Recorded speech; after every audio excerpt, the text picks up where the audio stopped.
आज एक इतिहास रचा जाएगा और मैं खुश हूं आप सब इस नए इतिहास के गवाह होंगे। और आज आपकी अदालत में एक ऐसी शख्सियत को पेश कर रहे हैं जिसके बारे में दुनिया का हर आदमी जानना चाहता है। एक ऐसा शख्स जो दुनिया में तीसरे नंबर का अमीर बन गया, एक ऐसा शख्स जो कभी अपने बारे में बात नहीं करता। इसीलिए आज इतिहास बनेगा। पहली बार ये जनता के सामने आएंगे, आपके सवालों के जवाब देंगे। प्लीज वेलकम भारत के उद्योगपति गौतम अडानी।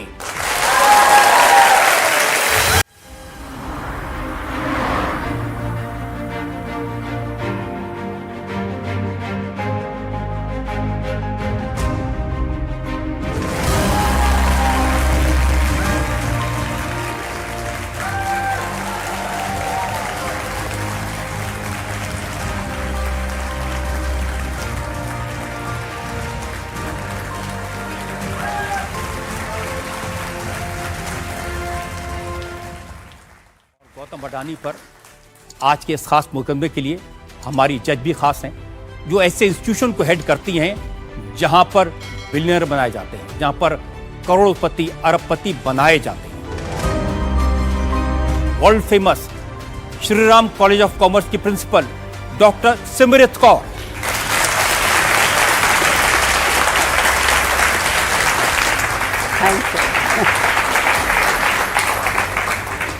मुकदमा शुरू करें इससे पहले डॉक्टर सिमरत कौर आपकी इजाजत चाहेंगे आज की कार्रवाई शुरू की है?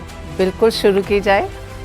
तो इससे पहले कि मैं गौतम भाई आप पर इल्जाम लगाऊं, आपसे सवाल पूछूं, मैं जनता को बताना चाहता हूं गौतम अडानी के बारे में।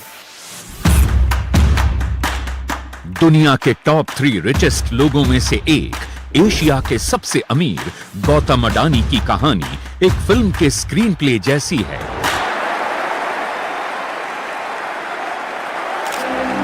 एक साधारण चौल से अपनी लाइफ को शुरू करने वाले गौतम अडानी ने वेल्थ के मामले में बिल गेट्स और वॉरेन बफेट को पीछे छोड़ दिया है। गौतम अडानी दुनिया के बिजिएस्ट डील मेकर हैं। इस साल वर्ल्ड में सबसे ज्यादा वेल्थ इन्होंने कमाई। गौतम अडानी ने एक साधारण डायमंड ट्रेडर के तौर पर कारोबार शुरू किया था। आज ports, mines, power, solar power, green energy, cement, housing से लेकर पेट्रोकेमिकल्स, शायद ही कोई ऐसा सेक्टर हो जहां गौतम अडानी ने अपनी सफलता का झंडा न गाड़ा हो। अपनी मेहनत और लगन के बल पर Gautam Adani king of infrastructure बन गए। गौतम अडानी साधारण परिवार में जन्मे एक स्मॉल टाउन प्रोडक्ट हैं, पर आज दुनिया के बड़े बड़े मुल्कों के प्रेसिडेंट और प्राइम मिनिस्टर उन्हें उद्योग लगाने के लिए इनवाइट करते हैं। पर गौतम अडानी के लिए उनका अपना परिवार ही उनकी दुनिया है, जहां सब मिलकर रहते और काम करते हैं। गौतम अडानी एक प्राइवेट पर्सन हैं, पब्लिसिटी से दूर रहते हैं।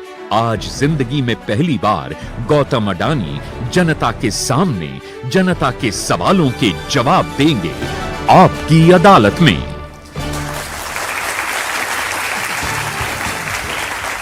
आपकी अदालत में पहला इल्जाम जाने माने उद्योगपति गौतम अडानी। आपकी अदालत में सबसे चर्चित उद्योगपति गौतम अडानी पर इल्जाम है कि इन्होंने पैसा कमाने का फॉर्मूला छुपा कर रखा है।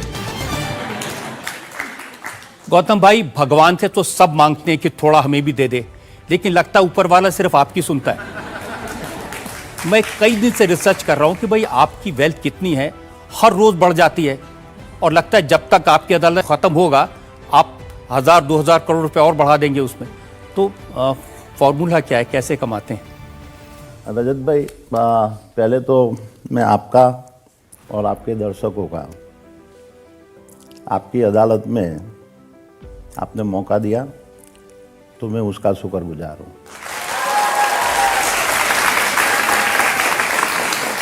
अभी आपने ये फॉर्मूला की बात किया, तो ये फॉर्मूला ये कोई मैथमेटिक्स, केमिस्ट्री या फिजिक्स की कोई फार्मूला है नहीं कि जिसके ऊपर बिजनेस और प्रैक्टिकल लाइफ के अंदर एक ही फॉर्मूला काम आती है और वो है मेहनत, मेहनत और मेहनत।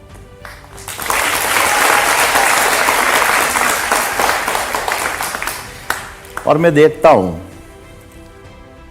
कि मेरे में मेरी फैमिली का सपोर्ट, मेरे सीनियर लोगों का सपोर्ट, मेरी टीम का सपोर्ट और सबसे ऊपर भगवान का आशीर्वाद और उनकी कृपा मेरे पे रही है।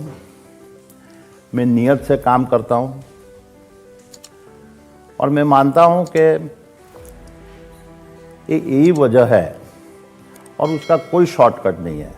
ये कोई भी सक्सेसफुल आदमी होने के लिए आप नियत और मेहनत और बाकी आप ऊपर वाले के ऊपर छोड़ दो और वही एक फॉर्मूला है।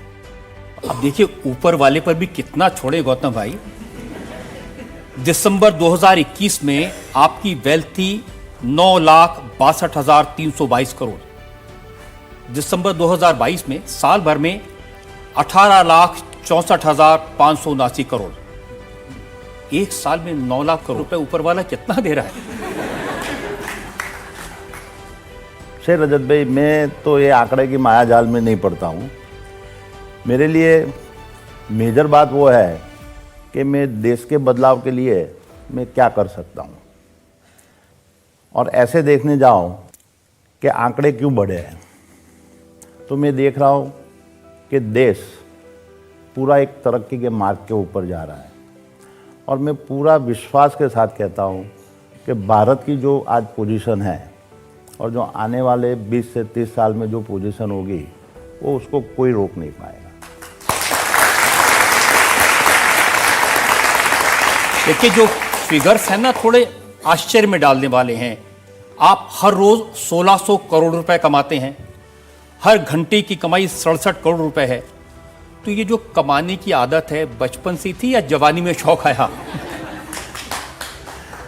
देखो रजत जी, मैंने आपको वही भी बोला है कि मैं आंकड़ों के पीछे और उसके पीछे मैं कभी भागा नहीं हूँ।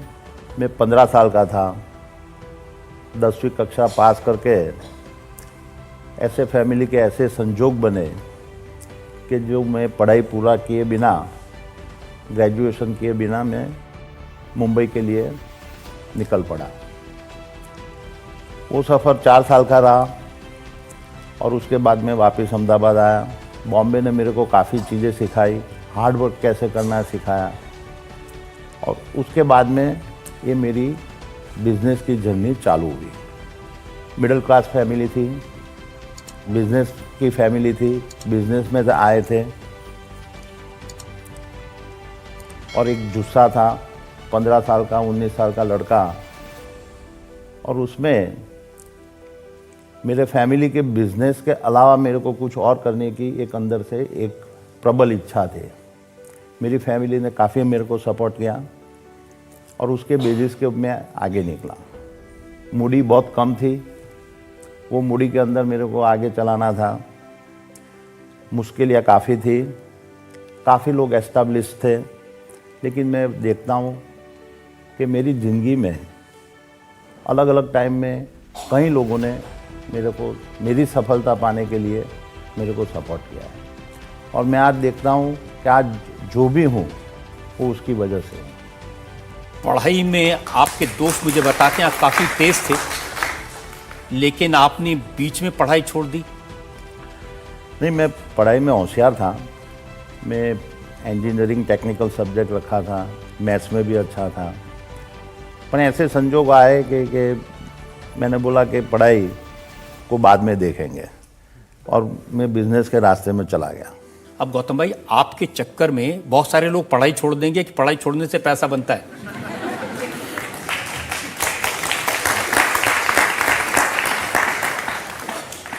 मैं ऐसा समझ रहा हूँ कि पढ़ाई बहुत इम्पोर्टेंट है।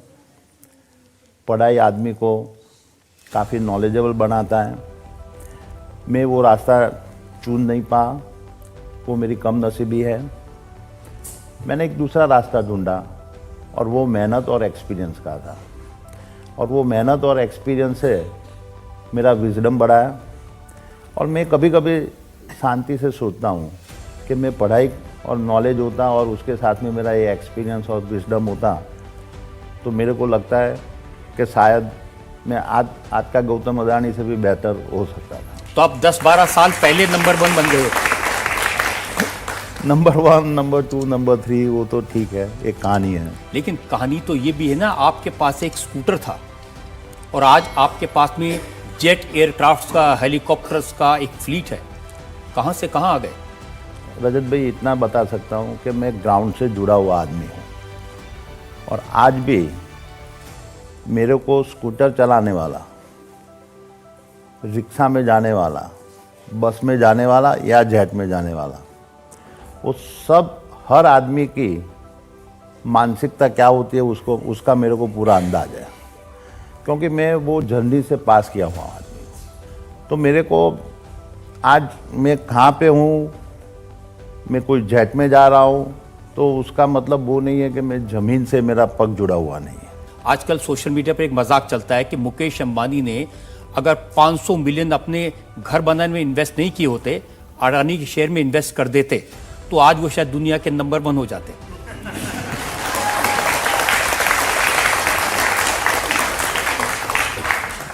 देखो, सोशल मीडिया में रजत भाई ऐसा है कि काफ़ी क्रिएटिविटी चलती है, लोगों को उसको एंटरटेनमेंट भी मिलता है। मैं उससे ज़्यादा उसमें कुछ नहीं देख रहा हूँ। लेकिन देखिए ना, एक ज़माने में लोग बात करते थे टाटा बिरला, अब सिर्फ बात होती है अडानी अंबानी। देखो, टाटा बिरला अपने देश के बहुत सम्मानीय उद्योग गुरु है। उन्होंने देश के लिए और देश को बनाने के लिए काफ़ी कुछ किया हुआ है और आज भी कर रहे हैं। तो हर ग्रुप का एक आगे पीछे आता है और मैं समझ रहा हूँ कि इंडिया की सबसे बड़ी ताकत ऐसी है कि हम कितने और नए नए उद्योग गुरु को खड़ा किया जाए, और वही पूरी अपने भारत की ताकत है। आपने पैसा कमाया, बड़े बने, तो इसमें खतरे भी कुछ ज़्यादा होते हैं। कोई भी बिजनेस कोई रिस्क फ्री नहीं होता है। आप कितना कैलकुलेटिव रिस्क लेते हो, वो रिस्क लेने की आपकी खुद की क्षमता कितनी है। और ऐसा मैं नहीं बोलूँगा कि आज जो जिस जगह पे हूँ और मेरे को मुश्किलों का सामना नहीं करना पड़ा है, पर आपके दिल में एक परसिवियरेंस होना चाहिए कि हर मुश्किलें आएगी, हर अच्छा वक्त आएगा, हर बुरा वक्त आएगा, आप उसमें किस तरह से अड़ग होके रहते हो और उसके फिर भी आप मुकाम को आगे लेके जाने के लिए पूरी मेहनत कर रहे हो। अब आपकी 1-2 मुश्किलों की बात करना चाहता हूँ। एक वक्त में आपको किडनैप कर लिया था और जान पर बनाई थी। देखो, वो बहुत अच्छा बनाव नहीं था, पर हर कोई के लाइफ में कुछ न कुछ ऐसे बनाव बन जाते हैं जिसको भूल जाते हैं, जल्दी भूल जाते हैं, वही अच्छा होता है। मैं सोचा आप कभी भूलेंगे नहीं, कभी वो मिलेगा तो उसको ठीक कर देंगे। मेरा एक स्वभाव है कि हर चीज़ को, हर परिस्थिति को कैसे जल्दी से जल्दी एडप्ट कर लो, क्योंकि जो अपने हाथ में नहीं है और उसकी ज़्यादा बहुत चिंता करके वो उसको कंटिन्यूअसली अपने माइंड में रखना, वो मेरी आदत नहीं है। जिस दिन मेरा किडनैप हुआ था, मेरे को दूसरे दिन किडनैपर ने छोड़ा, मैं आज वो बता सकता हूँ कि वो दिन शाम रात को भी मैं अच्छी तरह से सोया था, तो मेरे को कभी वो प्रेशर नहीं आया। एक बार और आपने मौत का सामना किया 26/11 के दिन, जब आतंकवादियों ने हमला किया ताज पे। आप ताज होटल में थे, वो याद है? पूरा याद है, और मेरे सामने ही मैंने टेररिस्ट को देखा था और उन्होंने पहला जब राउंड फायर किया था वो मेरी आंख से मैंने देखा था। और मैं तो ये भगवान का शुक्रगुजार हूँ कि मैंने मेरी लाइफ में ऐसे 2 हिस्से देखे कि जहाँ मैंने मौत बहुत नज़दीक से देखा था। और ये भगवान का एक आशीर्वाद समझो कि जिसमें से मेरे को बाल बाल बचाया था। 26/11 की वो रात पूरे देश ने देखी थी और आज भी याद करते हैं तो सिहर जाते हैं। आपने तो बहुत करीब से देखा। नहीं, वो दिन में ताज होटल के अंदर हमारे दुबई से फ्रेंड आए थे, वो दुबई पोर्ट वर्ल्ड के सीईओ, उनके साथ में डिनर कर रहा था मसाला क्राफ्ट रेस्टोरेंट में, और तब ये हादसा हुआ था। 10 बजे करीब ये हादसा हुआ। उसके 5 मिनट पहले होटल का बिल भी पेड कर दिया, हम खड़े हो गए और हमारे फ्रेंड की और इच्छा डिस्कशन करनी थी तो वापस कॉफ़ी पीने के लिए वापस बैठे, और वही टाइम पे ये हादसा हुआ। और मैं कभी कभी सोचता हूँ कि समझो बिल पे करके मैं लॉबी में होता तो शायद मैं वहाँ पे फंस जाता। और वहाँ बैठ गए तो हम रेस्टोरेंट के अंदर थे, और मैं आज बोल सकता हूँ कि जो ताज ग्रुप के हर कर्मचारी ने, इवन वेटर, और जिस तरह से उन्होंने काम किया था, ऐसा डेडिकेशन बहुत कम ऑर्गेनाइजेशन में देखा गया। छूटे कैसे वहाँ से? पूरी रात में वहाँ फंसा था। उस ताज होटल के कर्मचारियों ने मेरे को ऊपर के कमरे में, उनके पीछे के रास्ते से, किचन की साइड से ऊपर चैम्बर में लेके गए थे। पूरी रात वहाँ पे था। सुबह में करीब 7 बजे जब कमांडो आए और उनको मालूम था कि यहाँ पे काफ़ी लोग फंसे हुए हैं, तो ये कमांडो ने वहाँ से हमको पूरा प्रोटेक्शन देके होटल से बाहर निकाला था। और ऐसे दूसरे दिन सुबह में करीब 7:30-8 बजे में निकला था।